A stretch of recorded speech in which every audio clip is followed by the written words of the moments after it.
आपको याद होगा कल डावोस में ही कनाडा के प्रधानमंत्री मार्क कार्नी ने भी खुलकर अमेरिका की आलोचना की थी और उनके इस भाषण की भी पूरी दुनिया में बहुत चर्चा हो रही थी। और इसीलिए हमने आपको कहा था कि डावोस में एक प्रकार से यूरोप के बड़े बड़े देशों ने डोनाल्ड ट्रंप के खिलाफ विद्रोह कर दिया है और अब ये सारे देश सार्वजनिक मंचों से खुलकर सार्वजनिक रूप से डोनाल्ड ट्रंप की आलोचना कर रहे हैं, अमेरिका की आलोचना कर रहे हैं और वो कहते हैं कि अब यूरोप के ये देश अमेरिका के सामने इसके बाद नहीं झुकेंगे।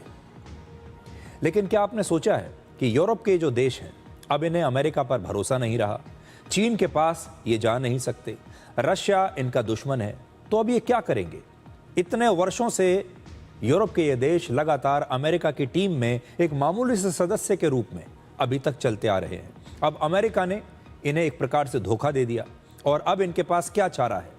ऐसे में ये जो बड़े बड़े देश हैं यूरोप के, ये सब भारत की तरफ देख रहे हैं और इसीलिए अब डावोस में भारत के बारे में क्या राय बन रही है और भारत कैसे एक नई शक्ति के रूप में डावोस में उभर रहा है, हम इसे डिकोड करेंगे। यूरोपियन यूनियन को ग्रीनलैंड विवाद के बाद यह समझ में आ गया कि दुनिया सिर्फ अमेरिका तक सीमित नहीं है और अब समय आ गया है कि उन्हें अमेरिका के बाहर भी देखना पड़ेगा।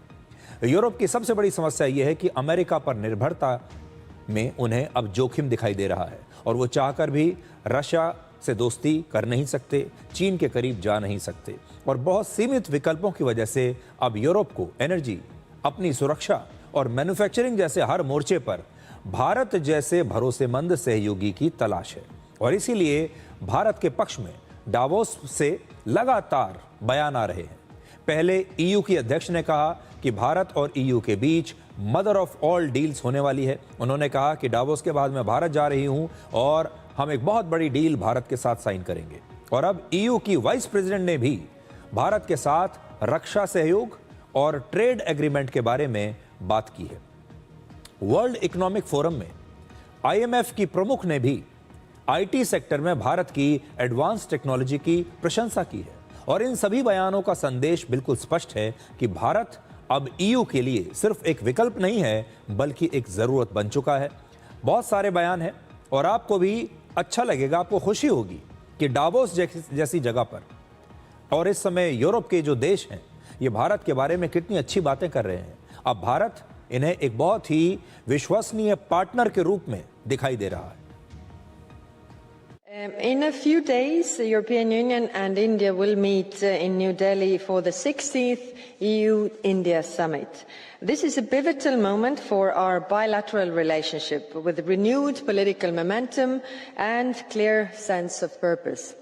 Preparations are advancing well, though I must say not without challenges. First, we aim to conclude negotiations on the EU-India Free Trade Agreement. This deal will open markets, remove barriers and strengthen critical supply chains in clean technologies, pharmaceuticals and semiconductors. Second, today we agreed to move forward with the signature of a new EU-India security and defence partnership. Areas like maritime security, cybersecurity and counterterrorism. We will also launch negotiations on a security of information agreement. In a more dangerous world, we will both gain from working closer together. Long live Europe, more defense than in decades. The mother of all deals might be around the corner with India. The largest trade deal in the world is between the EU and Mercosur. Not surprisingly, we have many emerging market economies with comparative strength. Saudi Arabia would be one of them. Actually, India would be one of them because of the bet on IT that India is making that are in the higher spectrum. ये सारे लोग जो अभी आपने देखा भारत की प्रशंसा कर रहे हैं और ये सब भारत के साथ काम करना चाहते हैं। तो अभी आप ये देखिए कि यूरोप क्या चाहता है। यूरोप भारत के साथ सिक्योरिटी और डिफेंस पार्टनरशिप करना चाहता है। यूरोप भारत के साथ व्यापार करना चाहता है, मैन्युफैक्चरिंग के लिए भारत की तरफ देख रहा है। भारत के साथ उन्हें सप्लाई चेन बहुत बड़ी दिखाई दे रही है और सबसे बड़ी बात यह है कि भारत एक बहुत बड़ा बाजार भी है और इस बाजार पर यूरोप क्या दुनिया के हर देश की नज़र है। अगर आप भारत और यूरोप को देखें, भारत को इस समय अपने एक्सपोर्ट के लिए नए बाजारों की तलाश है क्योंकि अमेरिका ने भारत पर टैरिफ लगा दिया है। अब अमेरिका धीरे धीरे अपने बाजारों को भारत के सामान के लिए बंद कर रहा है, ज़्यादा टैरिफ लगाकर। भारत इस टैरिफ से तभी बच सकता है जब भारत अमेरिका के अलावा दुनिया के दूसरे जो बड़े बाजार हैं वहां पर अपना सामान बेचना शुरू कर दे, तो फिर हमारी जो डिपेंडेंस है, निर्भरता अमेरिका पर कम हो जाएगी। और इसीलिए भारत लगातार अलग अलग देशों के साथ फ्री ट्रेड एग्रीमेंट साइन कर रहा है, नई नई व्यापार की डील्स हो रही हैं और अब एक बहुत बड़ी डील भारत यूरोपियन यूनियन के साथ भी कर रहा है। तो भारत को जो चीज़ बाकी देशों से अलग बनाती है वो ये है कि भारत दूसरे देशों को ये सब ऑफर कर सकता है, ये तो है ही, लेकिन भारत के पास अपना खुद का एक बहुत बड़ा बाजार भी है जिसकी वजह से भारत इन देशों के साथ नेगोशिएट कर सकता है। तो भारत को अपने एक्सपोर्ट के लिए नए नए बाजार चाहिए और यूरोप को और EU को एक नए भरोसेमंद पार्टनर की तलाश है क्योंकि वो अमेरिका से धोखा खा चुका है, चीन के साथ वो जा नहीं सकता, रशिया उसका दुश्मन है। ऐसे में भारत की तरफ यूरोप देख रहा है और सबसे बड़ी बात देखिए ये है, व्यापार को लेकर तो एग्रीमेंट हो ही रहा है, लेकिन जो सिक्योरिटी और डिफेंस पार्टनरशिप की बात आज यूरोप कर रहा है, ये एक बहुत बड़ी बात है। ये भारत को एक बहुत बड़ी शक्ति के रूप में दुनिया में उभार कर दिखाता है।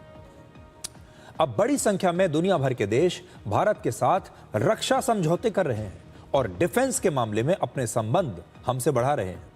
EU भी भारत के साथ एक रक्षा समझौता करेगा और इसका मतलब है कि EU अब सिर्फ अमेरिका के भरोसे अपनी रक्षा को नहीं छोड़ देना चाहता, बल्कि अपनी सुरक्षा के लिए वो एक नए भरोसेमंद पार्टनर को ढूंढ रहा है। इस समय भारत ने UAE के साथ भी अभी हाल ही में एक नया डिफेंस एग्रीमेंट किया है, डिफेंस पैक्ट किया है। इसके अलावा फ्रांस, रशिया और जापान जैसे देशों के साथ पहले से ही हमारे रक्षा समझौते हैं। भारत अब सिर्फ हथियार खरीदने वाला देश नहीं रहा, बल्कि रक्षा के मामले में भी वो दुनिया के बड़े बड़े देशों का एक महत्वपूर्ण सहयोगी बन रहा है और ये एक बहुत बड़ा बदलाव है भारत के स्टेटस में।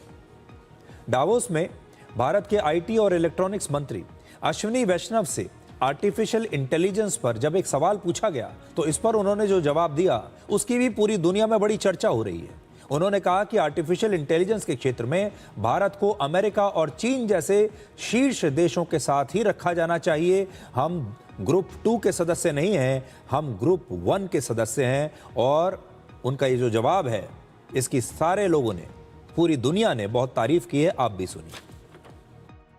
There are 5 layers in the AI architecture: the application layer, the model layer, the chip layer, the infra layer, and the energy layer.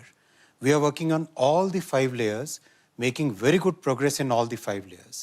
On the application layer, we will probably be the biggest supplier of services to the world.